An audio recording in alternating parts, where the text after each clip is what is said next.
আমরা নিখুঁত নই।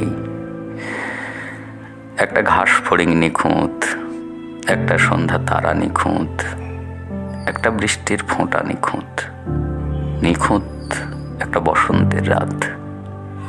কিন্তু আমরা জন্ম থেকেই পঙ্গু, বেঢপ, মূর্খ এবং দিশেহারা। আমরা ধূর্ত, জালিয়াত, ভঙ্গুর ভিখারি। আমরা জন্মায় শুধু ভুল স্বপ্নে, ভুল কামে, ভুল শহরে হেঁটে নিজেদের ধ্বংস করার জন্য, ভুল মানুষকে ভালোবেসে এবং আঘাত পেয়ে বুক ভেঙে মরে যাওয়ার জন্য। শুধু সব শেষে টের পাই আমাদের ভুলগুলি কি মারাত্মক নিখুঁত।